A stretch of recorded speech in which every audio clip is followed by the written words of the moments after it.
carry 2 passengers with a total payload of 230 kilograms in total. You also have a small trunk for some luggage in the back, and it carries people with 16 rotors, and all of these 16 rotors are connected with their own individual electrical engine, which is again connected with its own individual battery, meaning we have 16 isolated electrical cycles which don't interfere with each other. So in case some cycle would stop working and 4 of them can stop working in total, the vehicle still stays safely up in the air.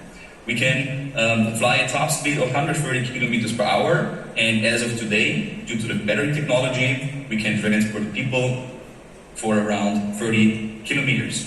And you know, the hardware is very sophisticated, but the real rocket science is in the back end. And we're originally coming from the software side. We're a software company which started in 2014 by developing a software ecosystem for autonomous flying. And this is what's powering this product, because you don't need a pilot, you don't need a pilot license. You have 2 passengers, you basically just sit inside, press a button on a map, and the system fully autonomously transports you from A to B. If that's in use, let's say in the near future, that's more a regulatory question than a technological one. And of course, we can adapt our system to the regulatory environment as well.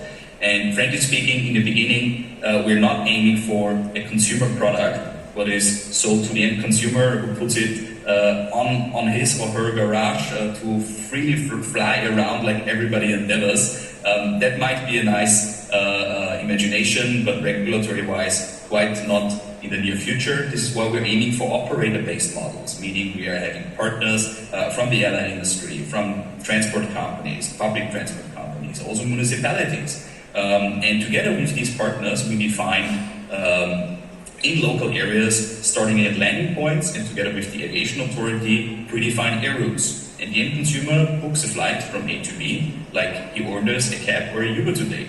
So from the traffic perspective, it's a mix of a bus line with predefined stations, but also an individual character, because the consumer can decide from which station to which station she or he wants to go. If you look at this, you can see that it's far beyond R&D. It's far beyond a pure concept. We are in serial production, we are in serial operation, and here you can see around 100 routes we are already carrying or rolling out in the moment in our domestic market in China. And when you go there, you're most welcome to have a fly with us. This whole system, as mentioned, is detached from a human being, but not 100%. We operate for cost reasons, but also for safety reasons, without a pilot. We think taking the pilot out and increasing the level of autonomy is not reducing safety and security, but it's increasing it. And at the end of the day, as mentioned, our competition is a flight from JFK Airport in the United States to the city center of Manhattan for $120 a flight. This is what we have to match and to be competitive with. And this is why the whole value chain has to be set up as lean as possible. But overall, to operate such a network of air taxis, as many people call them, of course you need a command and control, like you need a tower at an airport, monitoring the whole traffic system. And our ecosystems also operate with these command and control centers. And here you see a picture of one of our towers, if you want to call them like that, in Guangzhou, in southeastern China. And there are sitting people inside. And these people are not necessary to have the whole system working, but they are monitoring it. And in case of being necessary, they can interfere, take direct contact with the passenger, and also bring the vehicle safely down to the ground.